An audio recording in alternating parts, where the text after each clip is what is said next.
Salut mes nakamas, c'est Doc, j'espère que vous allez bien. Bienvenue pour la deuxième partie de la critique analyse du chapitre de la semaine, le chapitre 914. Dans la première partie, dont vous trouverez le lien à la fin de cette vidéo, on a parlé de quoi? On a parlé de Oden, de comment Orochi est devenu Shogun, on a parlé de Kiku, de Tama, de Zoro, de Luffy, de l'eau. Et là, dans cette vidéo, on va parler de quoi? On va parler tout simplement de l'équipage de Kaido et un petit peu comment je vois les futurs duels. Encore une fois, pas mal de trucs à dire, donc on part pas de pan. Allez hop, c'est parti!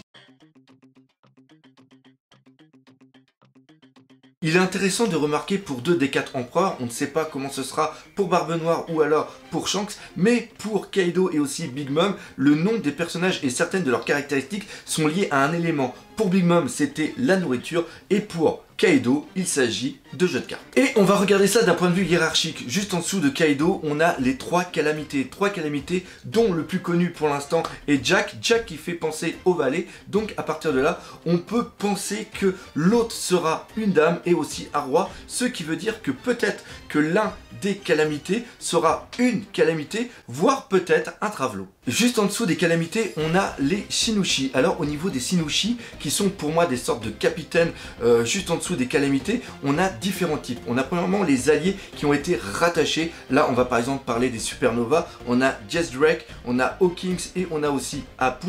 Alors pour Apu, le lien avec le jeu de cartes, je ne l'ai pas trouvé. Mais Hawkins, bien sûr, c'est par rapport au jeu de cartes qu'il utilise la taromancie. Jess Drake, Jess ça veut dire 10 en espagnol. Et là, bien sûr, on est sur une carte. Les deuxièmes éléments dans cette catégorie des Shinushi sont pour moi des personnes qui font partie et qui sont membres de l'équipage de Kaido depuis très longtemps. Pour rappel, Jess Drake fait peut-être partie de l'équipage de Kaido seulement depuis le début de l'ellipse, c'est-à-dire il y a 2 ans, et pour Hawkins et Apu, c'est suite à la défaite qu'il y a eu au niveau de l'île, et ça c'était il y a quelques semaines. Pour les autres catégories, on a pour l'instant 2 noms, Speed et Holden. Il y a un jeu de cartes qui s'appelle Speed, où tu dois te débarrasser le plus rapidement de toutes les cartes que tu as dans la main, et l'autre c'est Holden, tout simplement pour le Texas Holden. Sur les 2 personnes, on a seulement qu'un seul visage qui nous a été présenté, c'est celui de Holden qui nous fait penser à un lion vu de profil. Là, il est vraiment très intéressant de différencier le Zoan par rapport au gifter.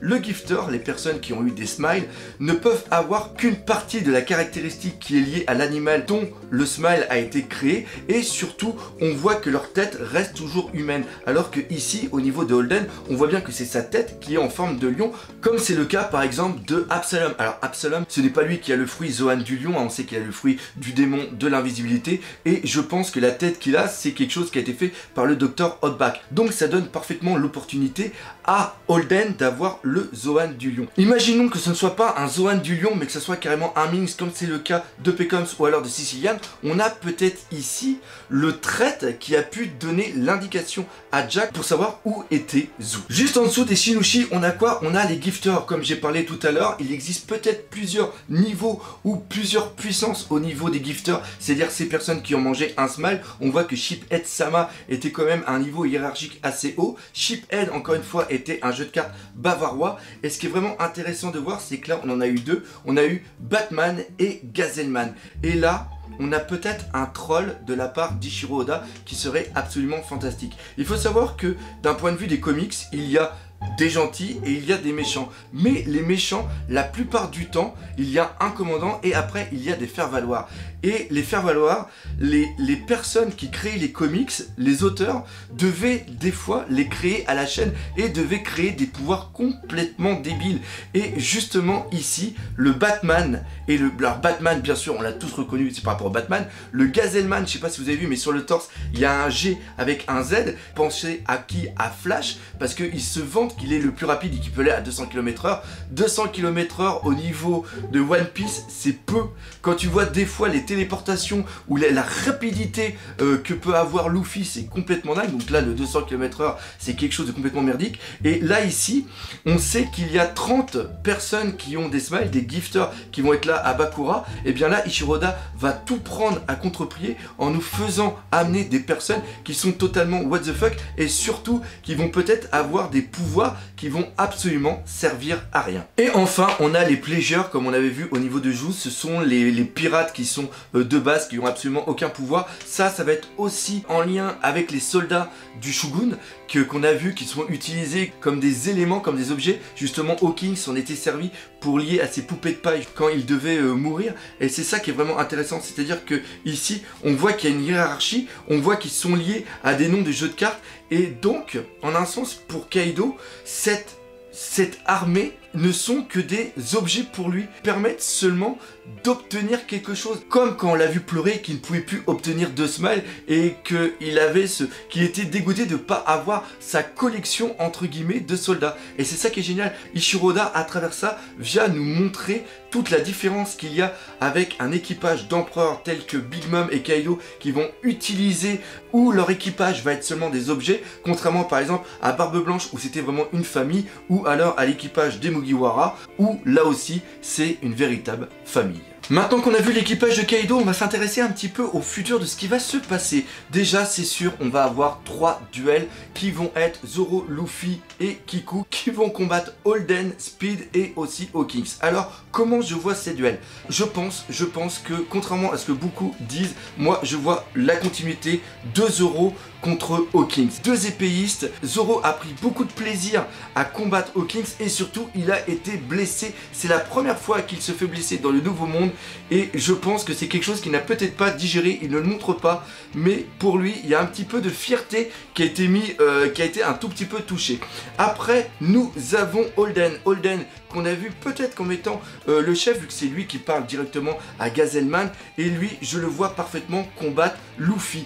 On a 2 combats peut-être au corps à corps. Si encore une fois on a bien un Zoan du Lion, ça peut faire un bon remake de ce qu'il y avait eu contre Luffy. On peut voir peut-être la mise en place de ce qu'il a appris contre Katakuri, essayer d'esquiver les coups parce qu'il voit Luffy justement, voit les coups en avance, et ça serait vraiment excellent pour se dire que ce qu'il a appris au niveau de Toadland n'est pas que quelque chose qui est utilisé ici et que Ichiro Oda ne réutilisera pas pour plus tard. C'est-à-dire que si Luffy arrive à bien l'utiliser et qu'il voit vraiment l'importance de cette nouvelle technique qu'il vient d'apprendre. Et l'autre chose qui est vraiment très bonne, c'est que rappelez-vous quand il est sur l'île au moment de partir juste après l'ellipse des 2 ans, eh bien il y avait aussi un lion. Donc il pourrait y avoir peut-être un petit flashback, un petit truc qui serait sympa, un petit effet humoristique entre les deux. Et après bien sûr on aurait le dernier combat qui serait Kiku contre Speed. Et là bien sûr je verrais bien Speed comme un autre samouraï, c'est-à-dire quelqu'un qui ne fait pas partie de l'équipage de Kaido, mais quelqu'un qui a été rajouté peut-être un lieutenant sous les ordres d'Orochi qui serait là un petit peu pour surveiller, pour voir un petit peu comment ça se passe. Et ça serait vraiment excellent qu'il soit aussi une femme samouraï. Au niveau de la puissance, je pense qu'ils sont au-dessus. Ça serait intéressant de voir Kiku comment elle maîtrise cet art à manier le katana. Luffy est bien au-dessus, Zoro est hyper puissant. Et ce qui pourrait être dangereux ici, ça serait qu'il monte des grosses techniques et qui pourrait un petit peu foutre une grosse merde qui aurait énormément de répercussions au niveau de la totalité de Wano Kuni. Et c'est justement ici qu'interviendrait l'eau. L'eau par rapport à une room au moment du combat permettrait peut-être de téléporter les Mugiwara et aussi Kiku à un autre endroit pour expliquer justement qu'ils ne doivent pas foutre la merde parce qu'il y a une alliance qui est en train de se former et s'ils commencent à foutre la merde tout de suite, ils éveilleraient les soupçons de Orochi ainsi que de Kaido.